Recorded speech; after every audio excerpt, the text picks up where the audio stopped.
Welcome to some Heat talk, and it's another Miami Heat victory driven by the offense. The Miami Heat took on the Charlotte Hornets tonight at home, and they beat them 144 to 117. They absolutely smoked them, and it looked like they were playing for revenge because they wanted that. They were mad at the Hornets. They were mad at the Hornets and their organization for stealing a draft pick for them, playing them dirty in that Terry Rozier trade. That's how it looked like the Miami Heat were playing out there, looking for some revenge for some reason. But everybody, and I mean this was a complete great offensive performance by everybody. By everybody. You had 7 players in double figures tonight. 7 players. Four of the starters, and then you had Davion Mitchell with 8 points, but he had 9 assists. Been an amazing playmaker throughout this season. And the Miami Heat, the game was close. First quarter, 34 to 37, another high scoring first quarter. And then it was close throughout the third a little bit, but the Miami Heat were able to put together a run to close out the first half, and they were able to pull away eventually and take, I believe it was a 16-point lead going into halftime. And then in the third quarter, the Charlotte Hornets came out firing. They cut it to about 5, but the Miami Heat were able to go on another like 15 or 18-3 run in the third to end the third quarter and put the game on ice. They put that game away in the third quarter, which I love to see them do. Even if they came out and gave up the game in the third quarter like they did last season, they weren't able to put it away at the end of the third quarter or the fourth or the early in the fourth quarter. But they put it away here, and that's what they've been doing this season. They've been able to put away these games and close out the games and continue their offensive reckoning, continue their offensive just explosion every single night. Through the first 4 games of the season, the Miami Heat are averaging 131.5 points per game. The Miami Heat, the team straight in on hard work, grit, diving for rebounds, and playing defense.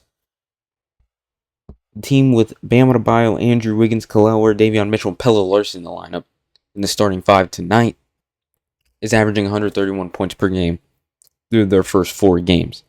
I forgot to note Norman Powell was out tonight. He was a late scratch in the starting lineup, so they went with a little smaller lineup, but they still went with the double big and Khalil Ware and Bam, which they're undefeated in doing this season. Khalil Ware playing next to Bam in the starting lineup, undefeated this season. So you went with Pelle, Davion, Wiggins, Bam, Ware, and everybody did great. Wiggins finally came alive. He's been looking really slow this season. He looked like he doesn't fit in the offense in the first couple games, but just like he did last season, dropping 40 on the Hornets to snap our 12-game losing streak last season, he came out of the slump this season to start the season, 21 points. Bam Adebayo, a great 26. It didn't even feel like he had 26. It was kind of quiet. 26 points. 6 rebounds, wasn't that effective on the boards. And then we had Davion Mitchell, as I said, 8 points, 9 assists. He's been amazing, and I mean amazing, facilitating the ball, passing it to the right spots, leading people to get open. And then Pelle Larsson, the other starter, with 17 points. He was great. I love Pelle Larsson. He's just all-around dog. I like him more than Drew Smith. He's one of my favorite players on the team. Just an all-around dog of a dude. He just does everything. He'll just crash the board on offense and get a putback. And then he'll go bang a 3. And then he'll take a charge. And then he'll just do everything that the Miami Heat. I love to see in the Miami Heat. I love to see from those type of players. And then we have Khalil Ware also in the starting lineup. 14 points, 9 rebounds. Now, he only had 1 field goal in the first half. He was 4 from 13 from the field tonight. 2 from 8 from the 3. He had 5 free throw attempts. He made 4. First half was honestly a very struggle. He was struggling out there against Kalkbrenner. Big ass center from the Hornets, 2nd round pick. He's pretty nice for a 2nd round pick, of course. He was struggling. He was struggling out there. Like, he's kind of been struggling boxing people out this season. Soft around protecting the rim, and he was struggling in that first half. But in the fourth quarter, I believe he banged 2 threes, and he was able to come alive a little bit and put some better stats out there and round out the game, close out the game with a better performance than he did in the first half. So Khalil Ware, I believe he still has a lot, and I overestimated him coming into the season, being more effective and getting improving better. I mean, I do see improvements. He's trying. He's in the starting lineup, which is good, and it's working. Undefeated with Khalil Ware in the starting lineup, of course. But I still believe I overestimated him after that first game, calling for Spo to start him, because just he was good against the Grizzlies, and then against the Knicks, he's like he didn't really play that much, and he was kind of just, I don't know, getting cooked, just getting stuck trying to guard rim protect, but he just can't, and he can't really box out too great.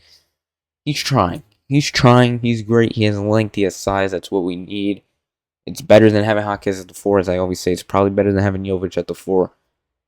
But I feel like there's just more to unlock, and I agree with Spo. I feel like I was calling that Spo was being too harsh on Khalil, but now I agree with him. There is definitely more to unlock here, and he's going to get better. He has major potential, but there's definitely lots of areas for him to grow and improve this season, and it does show. But it's getting the job done. We are getting the job done collectively as a team on offense. Simon now the bench, the most outstanding bench 2.0. We got the Mob 2.0 on this team. This is the year of the Mob 2.0. We got Fontecchio, 10 points, 3 threes. He just goes in there, bangs threes. He was a plus 21. Hold on, I'll save Jaquez for last.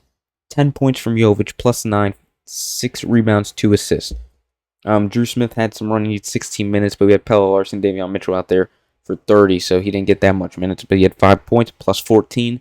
And then Jaime Jaquez Jr., the 6th man of the year so far. If he continues this, he's definitely going to get 6th man of the year. 28 points, plus minus of plus 43 out there. He even had a crazy dunk down the Jaime Highway, as Eric Reed calls it.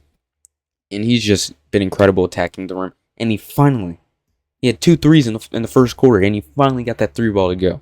He didn't hit a 3 the last 3 games of the season. And they've just been getting closer and closer. The first game started probably with like a air ball or a close, near air ball. Then last game, he finally got the little rim in and out. And he finally closed it out today. He got these 2 threes. Swish. Jaime Jaquez finally hitting them 3s. And if he can hit these 3s, just 2 a game, 1 a game in the corner when he's open, and then he's able to attack and break down the defenders driving to the rim like he is, like he's just doing, it's like what I expected. He's doing exactly what we expected for him to do last season. He had that crazy rookie year that we did not expect. He had that crazy performance against the Sixers on Christmas, and then he just slowly drifted away after his rookie year. And the sophomore year was atrocious. He was getting benched, getting no run. He's finally back, and he's looking like a 6th man of the year. He's looking like, he could have possibly been in the starting lineup tonight over Wiggins for all we know. Like, no one would have complained. He could have been in the starting lineup over Larson. No one would have complained. He's looking amazing. He had 28 points tonight, playing great defense, playing great offense, attacking the rim, and he's the point guard of that second unit. He is the facilitator also of that second unit. He had 5 assists. Now, the Hornets, they're a pretty young, sneaky young team. Now, I was interested in watching them see how they play against the Heat, but they just settle for 3s way too much. Way too much. I mean, we shot the same amount of 3s, but it felt like they were just chucking them up at some points in the first half and third quarter. Even like LaMelo Ball, there's a point he just shot 3 straight 3s, and they missed all of them. And he still wants to shoot them. He had 15 points in the first quarter. I thought we were in for a great performance by LaMelo Ball. And he stinks up the joint and only has 5 points the rest of the game. He's a great facilitator. He had 9 assists, 8 rebounds. But I thought LaMelo Ball was in store for a bigger game than he was. But the Miami Heat were able to contain him, of course. Miles Bridges is great. But we had Bam on him, so he had 17 points. But still, that was not enough for his team. Kolkberger, as I said, he's an interesting second-round pick. Sexton, I really like. I really like Sexton. Plays defense, plays offense fast, can run the floor, can do everything. Knipple, I really like as a rookie. He's an all-around player. He's an all-around player. Banging 3s. He had 5 threes tonight. 19 points. He plays defense hard. He does everything correct, which I really like. But they didn't get any help from their bench defensively. They didn't get any help from many guys defensively in this game. And the Miami Heat were able to just outpace them and out-offense them. Simple as that, which is something you can't really say. It's just something not typical or accustomed to saying, is the Miami Heat just outplayed a team on offense, and their offense drove their way to a victory, scored 144 points. But we said this multiple times this season, and that's what makes you think this Miami Heat team is different. It's honestly insane. This team is actually really fun to watch on offense, and for this game we're missing Norman Powell, and for the last 4 games we're missing our all-star and Tyler Hero. So it'll be interesting to see how when Tyler Hero comes back how he fits into this team.